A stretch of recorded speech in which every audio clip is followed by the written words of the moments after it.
Hey everyone, Tyson the Subaru Specialist from Subaru Prince George here. I am very excited to go through the 2023 Subaru SolTerra with the luxury package with you guys. So this is the first one that we received.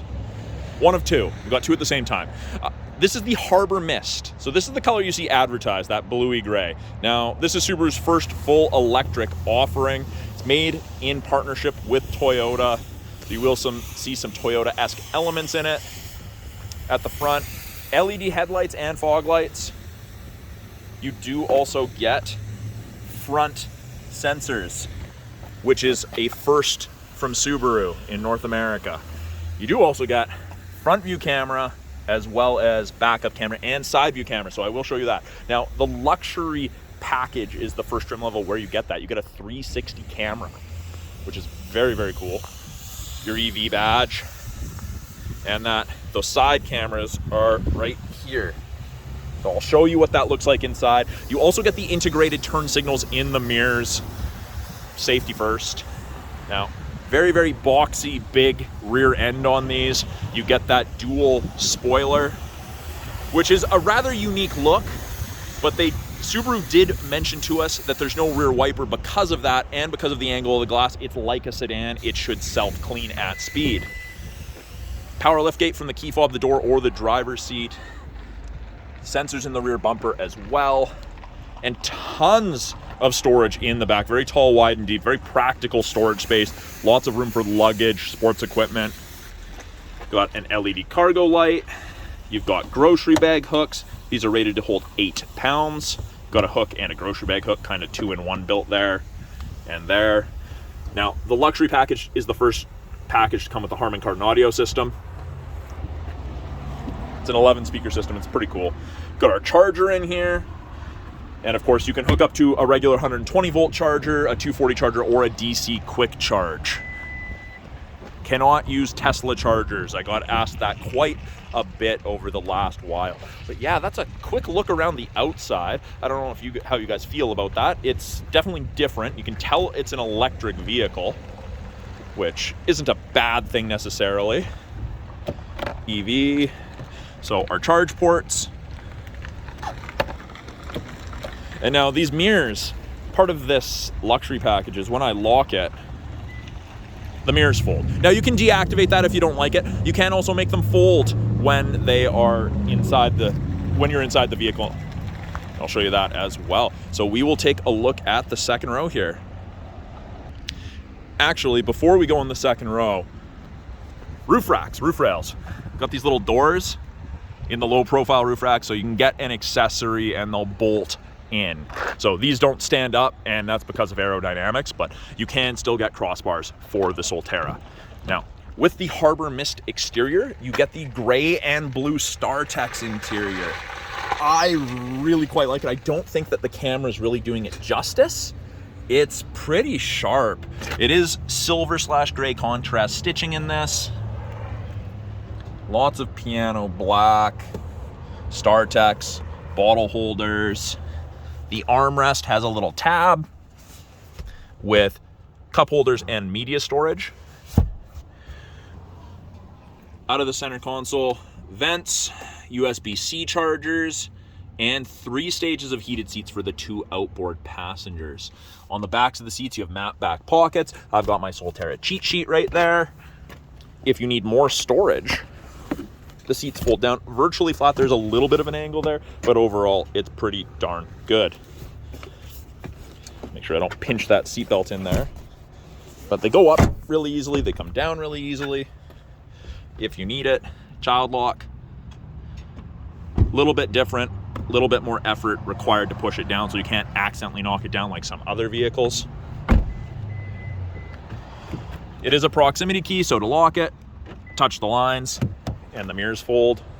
That's one of the ways you can tell. It does give you an audible chirp and lights, and then you just put your hand in it to unlock it. They fold out. Up front, power windows, locks, mirrors. This is your auto folding mirrors, or you can choose to have them folded in or out. 2 position memory settings for your seats. So of course that's a power seat, and it's that same gray and blue two-tone up front. a really nice looking interior. I like the gray and blue.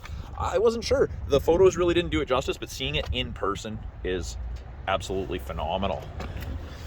On the inside here, by the driver's left leg, knee on the dash, got auto high beams, and you can open the rear hatch.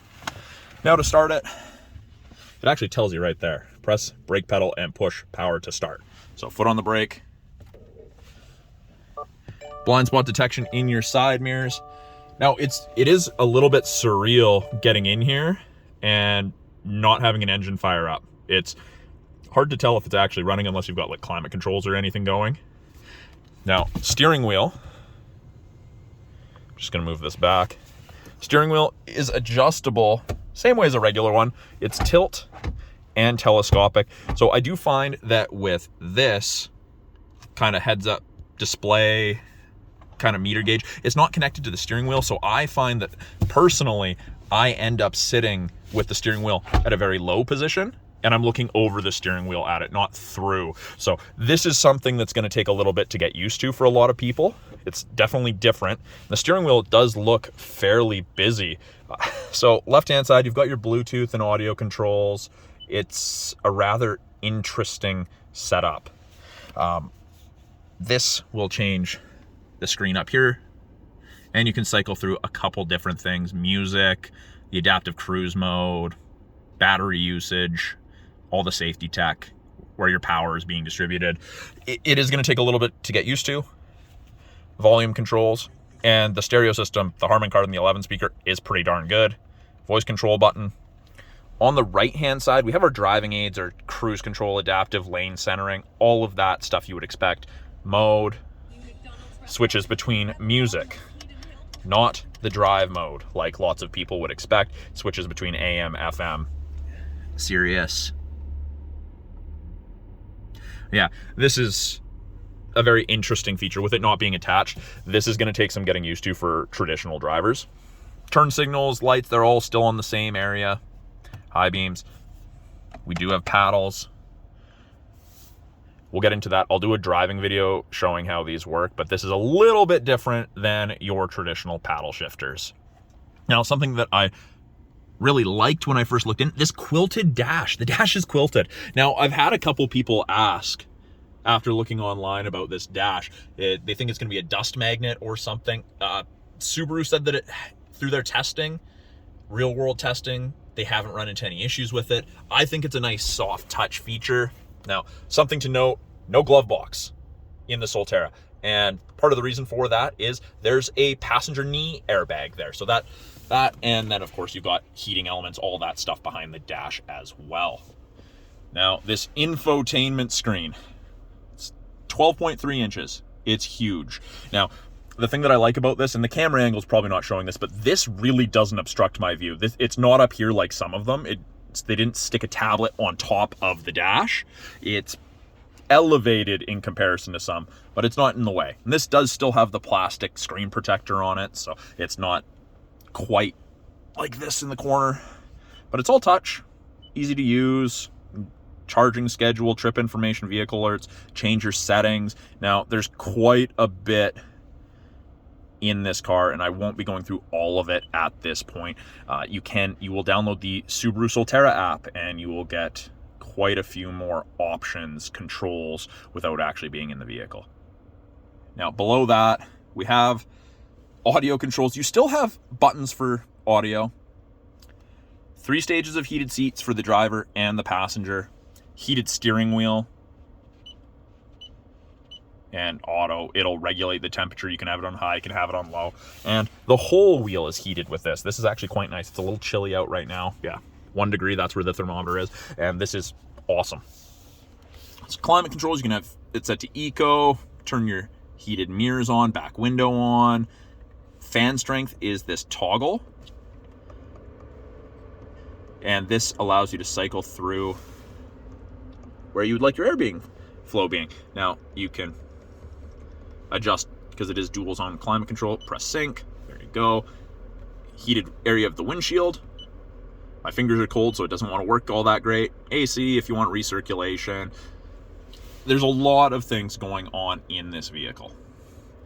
Now, our shifter is right here. So, park is a blue button. Now, if you want to go into reverse or drive, you push down and twist. And now I'm in drive, and it says right there, D for drive. If I go into reverse, it says R for reverse. When I push down, it goes to neutral. And then I just press P for park. Really, really easy. Now, electric parking brake, you pull up to turn it on.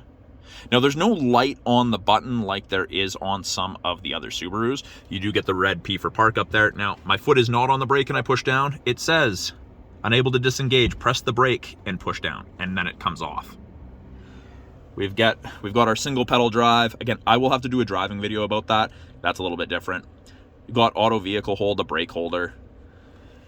And on this side, we've got drive modes. So right now we're in normal, you're in power, and you've got eco. So 3 different drive modes.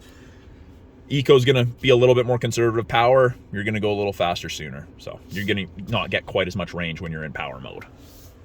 We've got X mode for that off-road stuff, and because of the weight and center of gravity and the all-wheel drive system, the SolTerra does very, very well on rougher road conditions. We have grip control. So that is a great feature. You can control the speed that you're ascending or descending at a little more exactly. There's a couple videos from Subaru Canada going over this. I recommend checking those out. I probably won't have the chance to try this off-road and show what it's like, but you can do some research on that. You can turn traction control off, and then view. So this is very cool. This is where the 360 camera comes in. So I press it, and it gives you a look at the front of the car, pans to the right, all the way to the rear. It's a very cool camera system. And then after it completes that whole walk around, it gives you a bird's eye view. So if there was a car to my left or right, now I actually haven't tried opening my door with this. So let's see if it's gonna do anything. It does change the camera view. And because that mirror is underneath, or the camera's underneath the mirror there, you can see that front tire. That's a very cool thing. I like that. Now, when I go in reverse, push down, reverse, 360 camera shows you behind you, a little bit there. Now, if I reverse and then I go into drive, gives me the front. And then after I take off, it'll turn off. I think 8 kilometers, 10 kilometers an hour, it shuts off. It gives you some more options here. Different views, show you where your lines are. Yeah, quite a bit. There's a lot going on in this. And then park assist. So right now it's saying seatbelts unfastened, so it's unavailable. But again, I will do some testing with this. I'll do a video of it, show you how the self-parking works. I'm very excited. I've used parking assist in some larger vehicles, and it worked really, really well. I'm excited to see how this turns out. Little storage, wireless charger. Great for your smartphones. You can keep it hidden and away from you. 2 cup holders. They fit cups of varying sizes. Those pieces slide in. Media storage. Now this you can open, and you've got a really nice deep storage container. And you can actually pull this more forward if you don't have cups and you want a slightly better angle on the armrest. Up top, auto dimming rear view mirror, no switch to flick. That's my favorite feature in any vehicle ever. And you do have the home link system, so you can hook up to 3 separate garage doors to your mirror. So with no switch to flick, it just automatically dims when there's enough light behind you. Now, a little bit different up top. This is more Toyota-esque. The SOS button, it's behind a little cover, which is great, so you can't accidentally press it. You still get a trial to the connected services with the SolTerra. It's a very cool setup. We'll go over more of that in another video as well. And I'm just going to show you in the front where one of the motors is. So here is a look under the hood in the front of the SolTerra. So there's no frunk. There's no front trunk with this. We've got a 12-volt battery, helps with accessories. And then you've got all your cooling. It's pretty cool. There's really not a lot for you to touch under here. Washer fluid, what the average person's going to touch. But yeah, if you guys have any comments, any questions, anything curious about any of the tech or anything in the SolTerra, please let me know in the comments below. So that is a very brief look at the new 2023 Subaru SolTerra with the luxury package. Now, as I learn more about this, I will do another video, more videos. If there's anything specific you want to see on these vehicles or have any questions, please let me know. More than happy to go through that. I'm learning a lot about these electric vehicles, and I think they're very, very cool. Can't wait to actually get this out on the road and try driving it. So I'm Tyson, the Super Specialist from Subaru Prince George. Talk to you guys soon.